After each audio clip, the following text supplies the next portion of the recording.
चाहे नाग पंचमी हो, चाहे श्रावण महीने की शुक्ल पक्ष की, चाहे कृष्ण पक्ष की पंचमी हो, और समझ लो अच्छे से,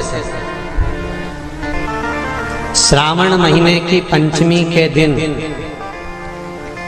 देवाधिदेव महादेव पर चढ़ाई गई शमी पत्र आस्तिक मुनि का नाम लेकर, कौन से मुनि? आस्तिक मुनि का नाम लेकर शमी पत्र को वापस उठाकर उसको अपने दरवाजे की चौखट पर कहीं पर भी या द्वार पर कहीं पर भी एक ओर रख देने पर घर के अंदर, बगीचे के अंदर सर्प प्रवेश नहीं करता। ध्यान रखिए, सर्प प्रवेश नहीं करेगा।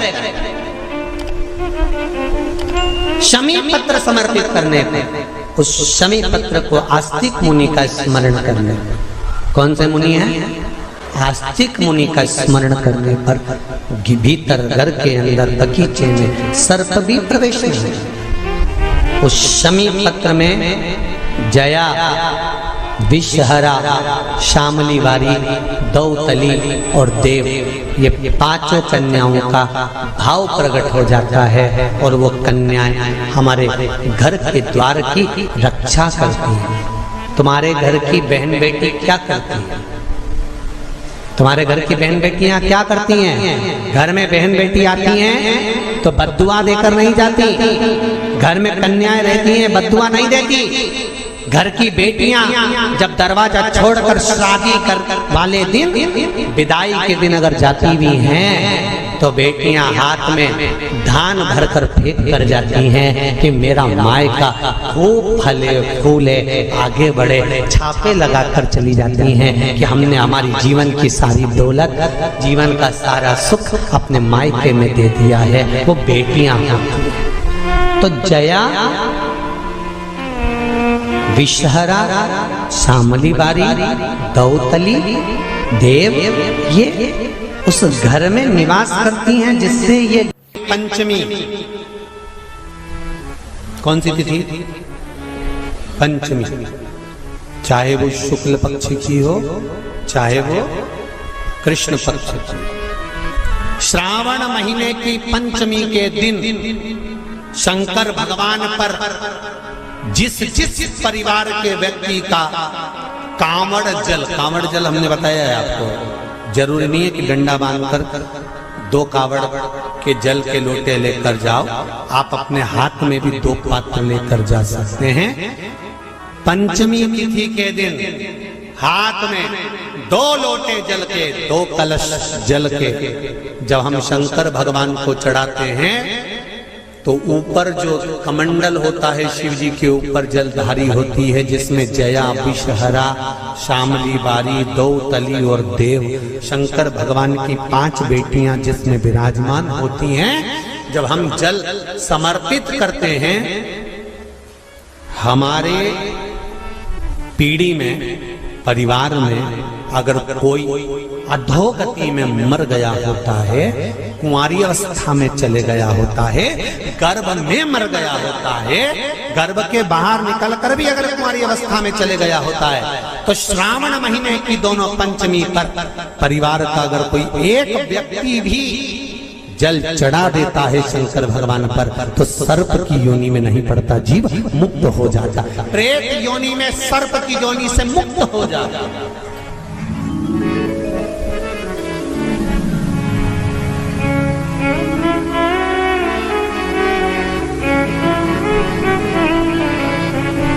महाराज, हमारे यहाँ सांपों की पूजन कौन से दिन होती है, कौन सी तिथि में करते हैं? जम के बोलो जरा। नाग पंचमी। नाग पंचमी का मतलब क्या है? सांपों की पूजन करो। नाग पंचमी का मतलब होता है शंकर जी के मंदिर में जाकर 1 लोटा जल समर्पित कर दो। उसका कारण क्या है कि हमारे परिवार में, हमारे कुटुंब में कोई 7 कुटुंब में, परिवार में कोई 7 पीढ़ी के अंतर्गत भी अगर कोई जीव तड़प रहा होता है, पड़ा हुआ होता है, उसकी मुक्ति नहीं होती है, तो पंचमी का चढ़ा हुआ जल उस जीव को प्राप्त हो जाता है और वो जीव तर जाता है, उसका फिर जन्म नहीं होता, वो तर। इसको मुक्तता का,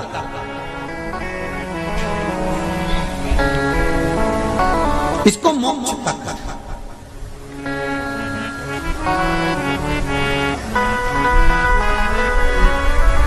ये मोक्ष, इसी को कहेंगे कि ये मुक्तता।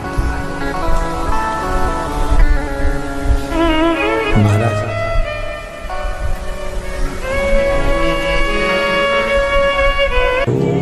चाहे नाग पंचमी हो, चाहे श्रावण महीने की शुक्ल पक्ष की, चाहे कृष्ण पक्ष की पंचमी हो, और समझ लो अच्छे से, श्रावण महीने की पंचमी के दिन देवाधिदेव महादेव पर चढ़ाई गई शमी पत्र आस्तिक मुनि का नाम लेकर, कौन से मुनि? आस्तिक मुनि का नाम लेकर शमी पत्र को वापस उठाकर उसको अपने दरवाजे की चौखट पर कहीं पर भी या द्वार पर कहीं पर भी एक ओर रख देने पर घर के अंदर, बगीचे के अंदर सर्प प्रवेश नहीं करता। ध्यान रखिए, सर्प प्रवेश नहीं करेगा।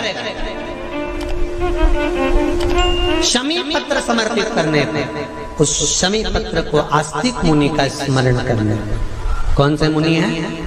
आस्तिक मुनि का स्मरण करने पर भीतर घर के अंदर बगीचे में सर्प भी प्रवेश नहीं। उस शमी पत्र में जया, विषहरा, शामली वारी, दौतली और देव, ये पांचों कन्याओं का भाव प्रकट हो जाता है और वो कन्याएं हमारे घर के द्वार की रक्षा करती हैं। तुम्हारे घर की बहन बेटी क्या करती है?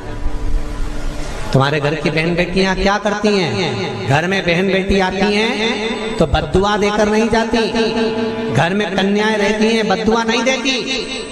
घर की बेटियां जब दरवाजा छोड़कर शादी कर वाले दिन, विदाई के दिन अगर जाती भी हैं तो बेटियां हाथ में धान भरकर फेंक कर जाती हैं कि मेरा मायका खूब फले फूले, आगे बढ़े। छापे लगाकर चली जाती हैं कि हमने हमारी जीवन की सारी दौलत, जीवन का सारा सुख अपने मायके में दे दिया है। वो बेटियां तो जया, विषहरा, शामली बारी, दौतली, देव, ये उस घर में निवास करती हैं जिससे भगवान की जिंदगी किसने संवारी? ये नागलक्ष्मी है। वासुकी नाग बड़े, शेषनाग छोटे, और शेषनाग की जिंदगी अगर कोई संवारने वाली है तो ये नागलक्ष्मी। ये नागलक्ष्मी जीवन संवार। नागलक्ष्मी शिव जी की आराधना में लगी, शंकर के अनुमोदन में, शिव की भक्ति में दिन रात डूबी रहती, दिन रात।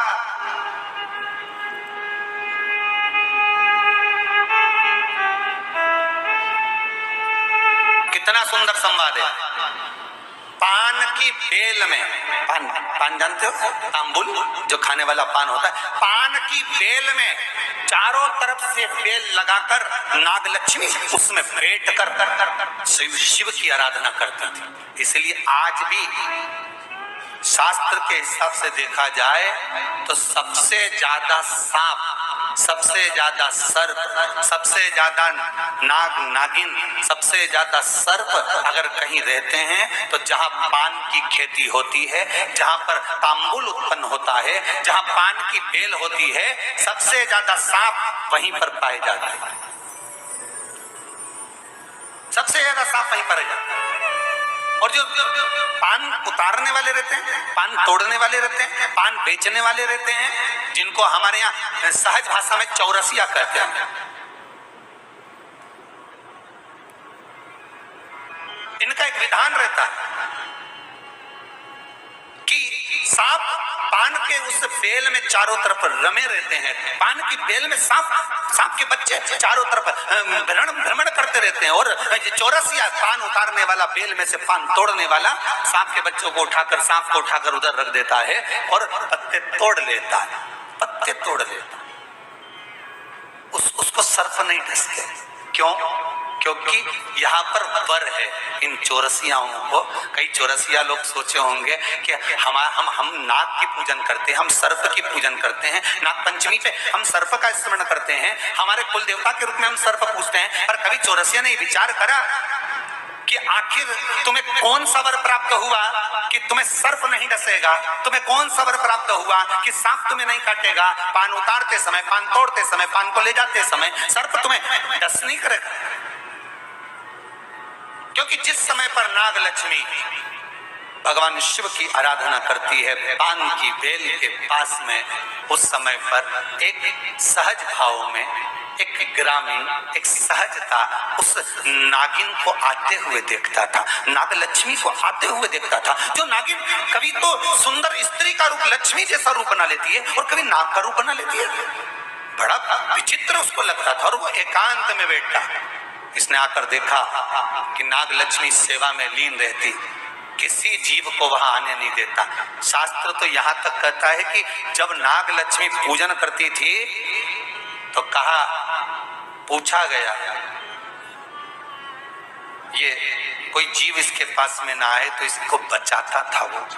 एक दिन नाग लक्ष्मी जब बड़ी हो गई, देख लिया उसने इस ग्रामीण को, इस मानव को जब देखा जो चारों तरफ से किसी ना किसी रूप में नाग लक्ष्मी को रसला कर देता है, प्रदान करता रहता है, कुछ ना कुछ तत्व देता रहता है। कितना सुंदर संवाद है महाराज जी। नाग लक्ष्मी जब पूजन करने शंकर जी की बैठती थी तो ये जो हमारे हिंदू धर्म में एक ऐसा भाव कहते हैं, शंकर जी के अभिषेक में गन्ने का रस, अनार का रस, मौसम्बी का रस, ये जो अभिषेक कराते हैं ना ब्राह्मण जन, तो ये कहते हैं ये रस चढ़ाइए, इस रस से भगवान का अभिषेक करना है, गन्ने का रस से, इस रस से शिव का अभिषेक करना।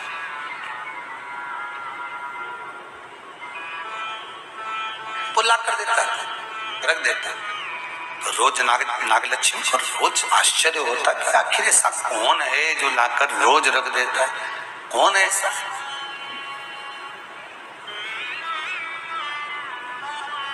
एक कौन ऐसा? आज नागलक्ष्मी ने उस जीव को देख लिया, उस मनुष्य को देख लिया, तो चारों ओर से मेरी रक्षा करता, रस को लाकर शिव के लिए देता है। मैं तुझे वर देती हूं, तेरे वंश के अंदर कभी सर्प का डस नहीं होगा। तूने मेरी सेवा करी, शिव तुझे फल प्रदान करेंगे। और चारों ओर से रक्षा कर कर रस ला कर देता था, इसलिए उसका नाम का संबोधन में भी चौरसिया जोड़ा गया। चौरसिया, चारों ओर से चौकसी कर कर जो रस ला कर प्रदान कर दे, उसके नाम में भी संबोधन है। Please like, share and subscribe channel.